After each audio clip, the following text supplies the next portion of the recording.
Spiritually mature होना एक option नहीं है, जरूरी है। जरूरी है स्पिरिचुअली मैच्योर होना, वरना आपकी मिरास है, आप स्वर्ग जाएंगे, प्रभु के साथ रहेंगे, मगर पृथ्वी में आप एक हारा हुआ जीवन जिएंगे। यद्यपि परमेश्वर ने आपको सारी वस्तुओं का स्वामी नियुक्त किया था, तब भी कोई आपसे आपकी मिरास न चुराने पाए।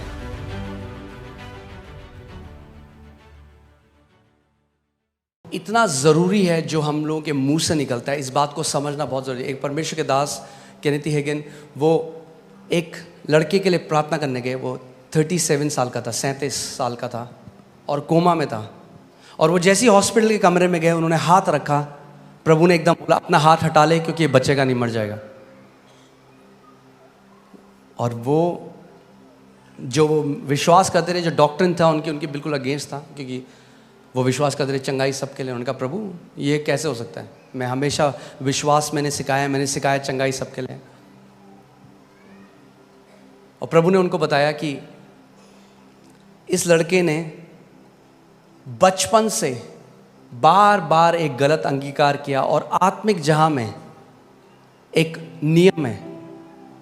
तरह अगर मैं आपको समझाऊं सरल भाषा में, तो आत्मिक जहां में एक, समझ लीजिए एक बड़ा सा व्हील है, एक पहिया है, और जब आप किसी बात को लगातार कन्फेस करते हो, वो पहिया घूमने लग जाता है, उसको गति मिल जाती है। और जब उसको गति मिल जाती है, परमेश्वर भी आपकी अथॉरिटी को ओवर पावर नहीं करता। आप समझ रहे हैं मैं क्या कह रहा हूं? और प्रभु ने कहा अगर ये जिंदा होता, अगर ये कोमा के बाहर होता तो ये ठीक हो जाता। और फिर उन्होंने उसके भाई से कंफर्म किया, उसने कहा बिल्कुल सही बात है।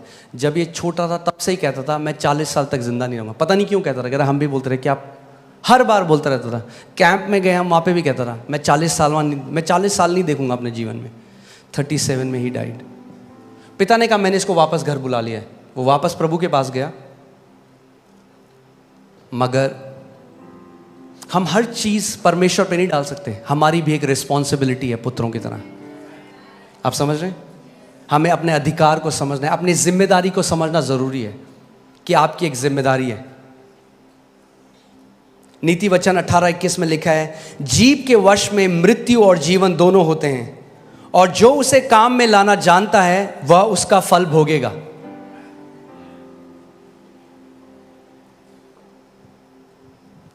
जीव के वश में मृत्यु और जीवन दोनों है। आपकी जीव के वश में मृत्यु और जीवन दोनों है। और आप चाहे तो उपवास कर लें, चर्च आ जाएं, मगर अगर आप लगातार मृत्यु बोल रहे हैं तो उस समय आ रहा है जब आप वो फल खाएंगे। अगर आप जीवन बोल रहे हैं तो अब वो फल समय आ रहा है जब आप उसको खाएंगे। एक डिले है स्पिरिचुअल रेल्म में और यहां पे होने में चीजें।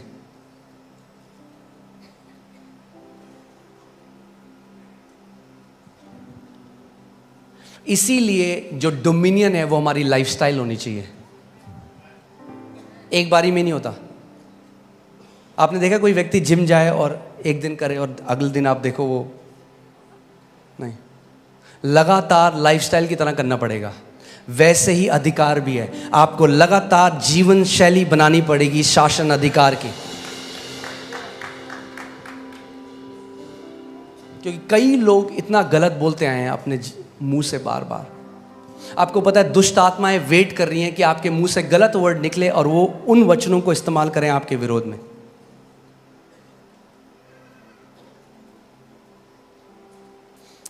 आत्मिक जहां में जो लड़ाई होती है वो वर्ड्स से होती है, पता है आपको?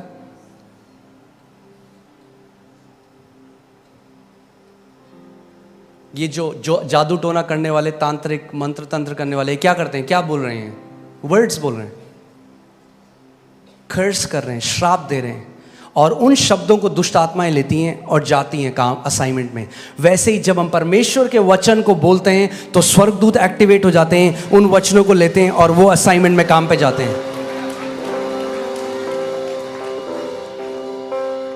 मगर अगर आपका मुंह बंद है, यद्यपि जय आपका इनहेरिटेंस है, आपकी मिरास है, आप जय में नहीं जी सकते।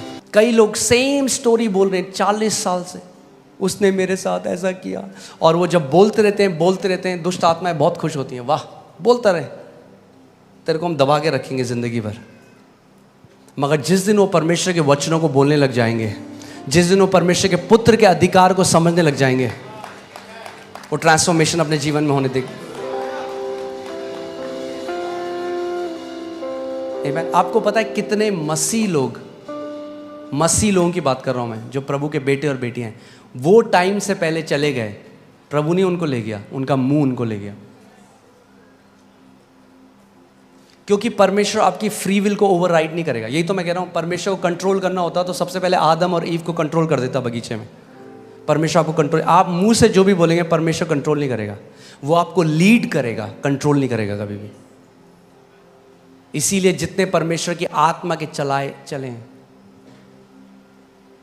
और बताइए भाई साहब कैसे हैं? अरे क्या बताएं, सैलरी 15 तारीख को खत्म हो जाती है। अरे पूछा मैंने, वो क्यों गा रहे हो अपने लैक का गाना सब जगह कि कमी घटी है? अरे बोलो मसीह में मैं आशीषित हूं, देखो क्या होगा। जितना कमी घटी बोलोगे उतना कमी घटी में जियोगे, जितना अबंडेंस बोलोगे उतना अबंडेंस में जियोगे, जितना चंगाई बोलोगे उतना चंगाई में जियोगे, जितना ब्लेसिंग बोलोगे उतना ब्लेसिंग में जियोगे। कई बार लोग इस बात को समझते नहीं, वो कह रहे पास्टर हम प्रार्थना कर रहे हैं, क्यों नहीं आता, क्यों नहीं हमारे साथ होता, हम इतने लैक में। और आप 5 मिनट जब मैं उनकी बात सुनता हूँ ना, तो मैं इतना लैक सुनता हूँ उसमें, इतनी कमी घटी 5 मिनट में वो बोल देते हैं। मैं कहता हूँ क्या होगा घर पे अगर ये कितना बोलते होंगे, कमी घटी। और जो स्वर्गदूत आ भी रहे होंगे ना प्रोविजन लेके। नीति वचन 6:2 देखते हैं। नीति वचन 6:2, तो तू अपने ही मुंह के वचनों से फंसा और अपने ही मुंह की बातों से पकड़ा गया। कैसे फंसे आप? इंग्लिश बाइबल में लिखा है, you are snared by the words of your mouth. Snared जो वर्ड है वो है जो शिकारी जो फंदा लगाते हैं चिड़ियों को फंसाने के लिए। सो प्रभु कह रहा है तूने अपने मुंह से अपने लिए फंदा लगाया और फिर कूद गया उसके अंदर, ये तूने किया है। लोग कहते हैं मैंने कब किया? जब आप बार बार कमी घटी की बात करते हो तो क्या आएगा आपके पास? कमी घटी। मरकुस 11:24 में यीशु ने कहा, he shall have whatever he says, उसको वो मिलेगा जो वो कहता रहता है।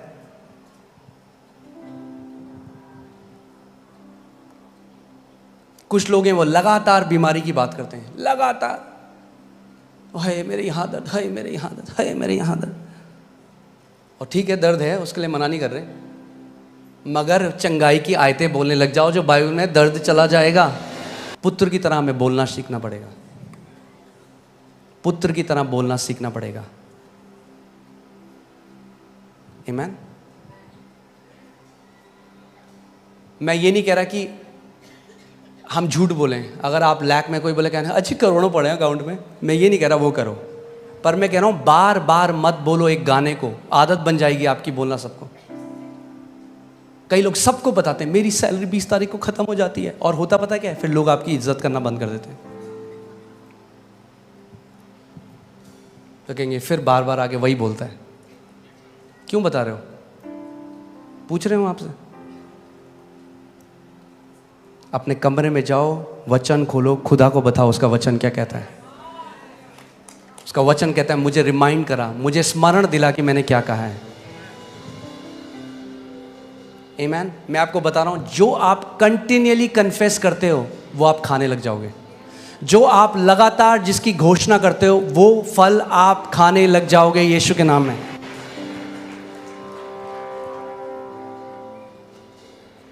पुत्र होना है तो अपने मुंह को हमें देखना पड़ेगा। नीति वचन 18:21,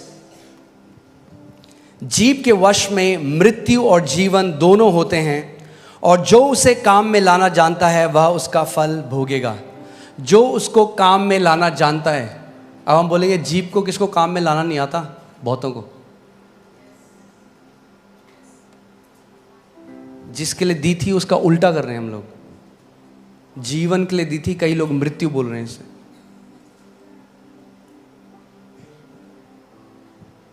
और अपनी जीभ से लोगों ने अपने जीवन, आप जानते हैं अपनी जीभ से आप अपने जीवन को छोटा या अपने जीवन को लंबा कर सकते हैं। अपनी जीभ से आप गरीबी में जी सकते हैं पूरे जीवन, या आप समृद्धि में जी सकते हैं। अपनी जीभ से आप बीमारी में जी सकते हैं या अपनी जीभ से आप चंगाई में जी सकते हैं।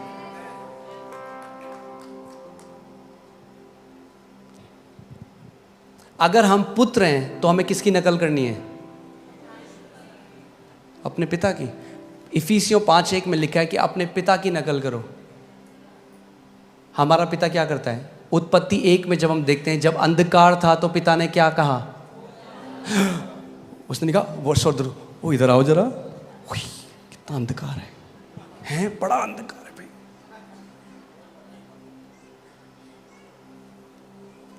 कई लोग स्टेटस लगा लेते हैं,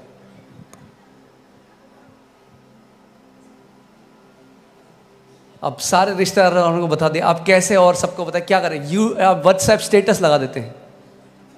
जब दिल टूटता है तो कोई अपना साथ नहीं देता।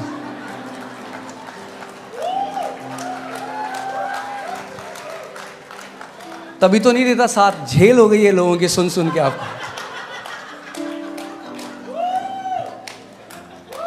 सिंपैथी मत ढूंढो, वचन को ढूंढो, जीवन बदल जाएगा। प्रभु यीशु मसीह ने अपने एक दास से कहा यूएस में कि मेरे कितने सारे मेरे बेटे और बेटियां हैं जो बीमारी में मर गए क्योंकि उन्होंने बीमारी के बारे में बात करी मगर बीमारी से बात नहीं करी। सबको बताया देखो मैं बीमार हूं, मगर उस बीमारी से नहीं बोला। प्रभु यीशु मसीह ने कहा जो कोई इस पहाड़ से कहेगा, जो कोई इस कैंसर से कहेगा, जो कोई इन कर्जों से कहेगा। एक प्रभु के दास थे, वो उनके ऊपर इतना कर्जा था और जब उन्होंने वो करा तो लोगों ने कहा ये पागल हो गया बंदा, ये क्या कर रहा है। उन्होंने सारे कर्जों का ना वो निकाला प्रिंट आउट और उसको टेबल के ऊपर रखा और उससे बात करने लगे कर्जों से। लोग बोलेंगे कैसा पागल आदमी है। तो यीशु मसीह पेड़ से बात कर रहे थे। कोई आपने देखा कोई आदमी पेड़ से अगर बात करे तो लोग क्या बोलेंगे उसको? वो हवाओं से बात कर रहे हैं। लोग बोलेंगे भाई कान है उनके? हाँ, पूरे क्रिएशन के कान है।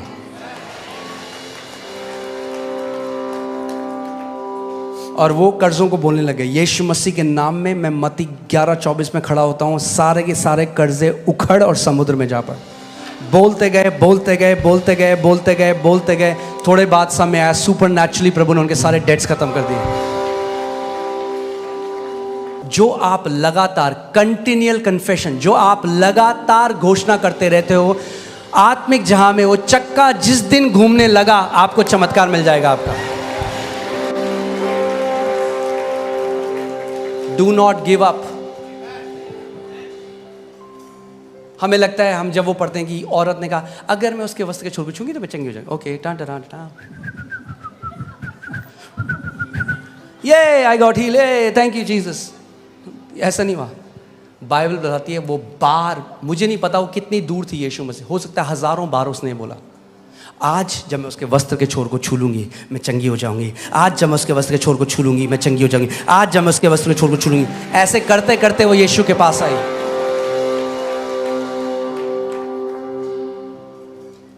कई लोग हैं जब हम उनको बताते हैं कहते हैं हाँ पास्टर बोला हमने 2 दिन कुछ हुआ नहीं। मैंने होगा भी नहीं तुम्हारे साथ।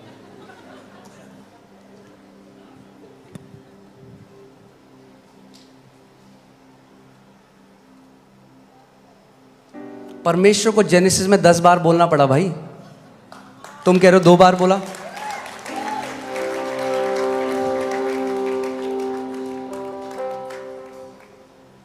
आपको क्यों लगता है क्या हो रहा है? अभी आप देख रहे हैं क्या हो रहा है हॉलीवुड में, यह जगह क्या है, क्यों इतने गंदे गाने बन रहे हैं? क्योंकि बच्चे उन्हें बार बार गाएंगे, क्या होगा? दिल ओपन डिमोनिक स्पिरिट्स होते हैं। हमें लगता है गाना गा रहा है बच्चा, केवल गाना नहीं गा रहा, वो कंटिन्यूअली कन्फेस कर रहा है कुछ। मंत्र क्या है? बार बार एक चीज़ को कन्फेस करना। हम लोगों को क्योंकि आत्मिक समझ नहीं, हम नहीं समझते ये चीज़ें। बार बार अंगीकार विश्वास के साथ जब आप करते रहेंगे वो स्टैब्लिश हो जाएगा। जिस दिन स्टैब्लिश हो गया कोई शैतान, शैतान का बाप, शैतान का बेटा, शैतान का चाचा उसको हटा नहीं सकता आपके जीवन से।